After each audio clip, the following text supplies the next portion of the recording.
Sumailalim sa matinding pagsasanay ang mga reservists ng Perpetual Health College Pangasinan na ginanap sa 71st Infantry Kaibigan Battalion, Barangay Cabaloyan 2nd, mga Tarum, Pangasinan, kamakailan.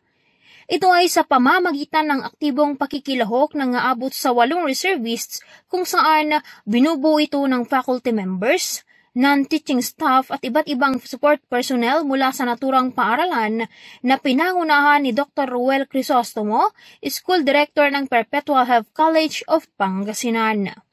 Bago ang pagsasanay ay nagkaroon muna ng briefing ang mga ito sa Basic Military Orientation Training.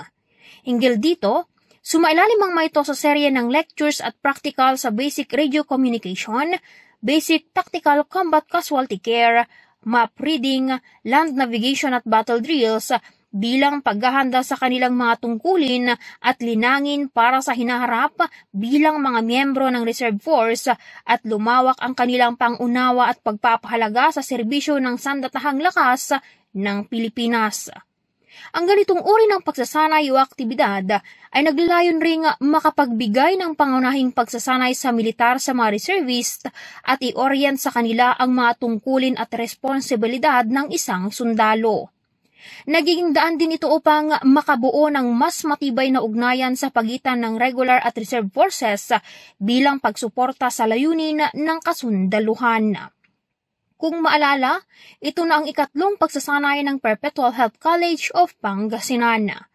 Samantala, nagpahayag naman ng pasasalamat ang pamunuan ng nasabing paaralan sa kaibigan troopers sa mga kaalaman para linangin ang kasanayan ng mga reservists bilang isa sa mga katuwang sa pagpapanatili ng kaayusan at pumoprotekta sa bayan.